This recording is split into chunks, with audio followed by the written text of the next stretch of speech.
যাবার সময় bye bye. Bye bye, সাবধানে যাবে। তারপর আমি বাবাকে পিটি দেব। মামা বাবা, কাকাও বাই। না, আমি বাবাকে পিটি আচ্ছা বলো, সাবধানে যাবে বলো। বাবাকে পিটি দেব। বাই মামা। না, বাবা। আচ্ছা শোনো শোনো শোনো শোনো শোনো আমাকে থামি দাও এদিকে বলো আই লাভ ইউ পাপি। I love you, I love you, I love you.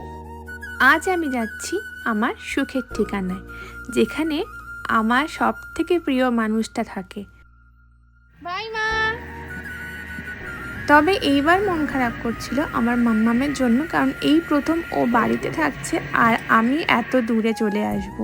তারপরে লোকাল ট্রেনে উঠে পড়লাম 10:45-এ। দেখতে দেখতে অনেকটাই চলে এলাম।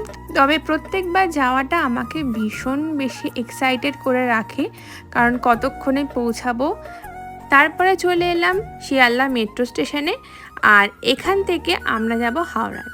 তো অ্যাজ ইউজুয়াল বাবা রয়েছে আমার সাথে, বাবাই আমাকে হাওড়া অবধি ড্রপ করে দেবে। তারপর চলে এলাম হাওড়া স্টেশনে। 22 নম্বর থেকে আমাদের ট্রেন ছাড়বে, আর এবার আমার কপালটা ভালো, কারণ ট্রেনটা অন টাইম রয়েছে।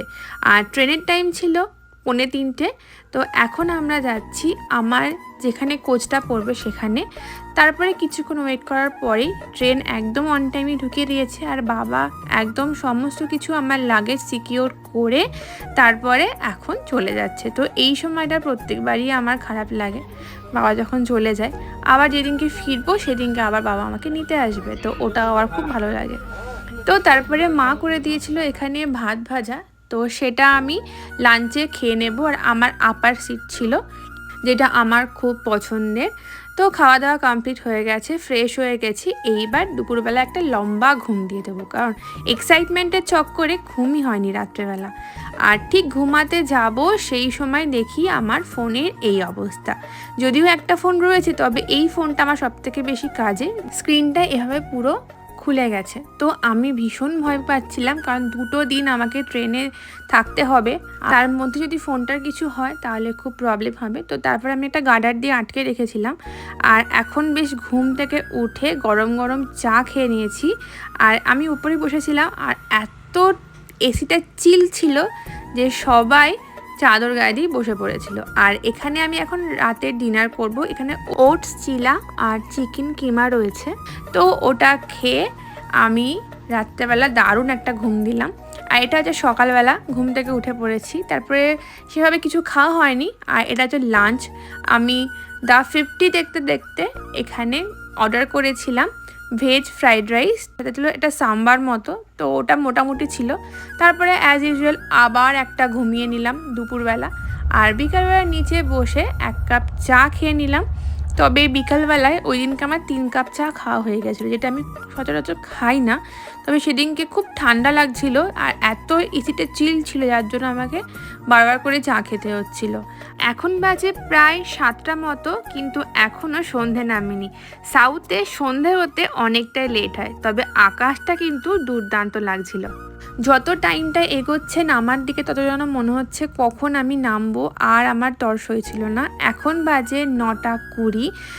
আমাদের বগির ম্যাক্সিমাম প্যাসেঞ্জারই নেমে গেছিলো। তো আমি নামবো লাস্ট স্টপে, মানে যশবন্তপুরে। আর সেটা ছিল রাত্রে 11:55। আর আরও ঠান্ডা লাগতে স্টার্ট হয়েছে, তো সেই জন্য আমিও চাদরটা গায়ে দিয়ে নিয়েছিলাম। আর তারপরে একটু মোবাইল স্ক্রলিং করছিলাম। আর আমাদের ট্রেনটা 8 ঘন্টা লেট করেছিল। তো এখন বাজে 12:30, আর আমি ফুললি রেডি হয়ে গেছি কতক্ষণে ট্রেনটা দাঁড়াবে আর আমি সেই হ্যাপি ফেসটা দেখতে পারবো।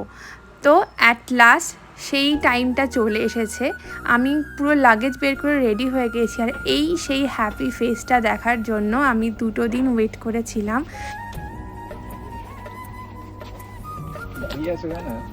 আর বাড়ি যাওয়ার পরে আবার আসার জন্য আমি ওয়েট করে থাকি কবে আমি আসব। আসাটা তো খুব ভালো লাগে, বাট যাওয়াটা ভালো লাগে না। তো যাই হোক, এখন আসার গল্পটাই তোমাদের সাথে করি। তো এখন আমি ট্রেন থেকে নামবো, আর ও লাগেজটা নিয়ে বেরোচ্ছে। তো এবার আমরা যাচ্ছি আমাদের রুমের দিকে। আর পুরো প্ল্যাটফর্মটা কিন্তু ফাঁকা। স্কুটি করে ডিরেক্ট রুমে। তো চলে এসেছি এখন রুমে। তো এটাই ছিল আজকের ব্লগ। ভালো লাগলে অবশ্যই লাইক, কমেন্ট, শেয়ার এবং সাবস্ক্রাইব করতে ভুলো না। টাটা।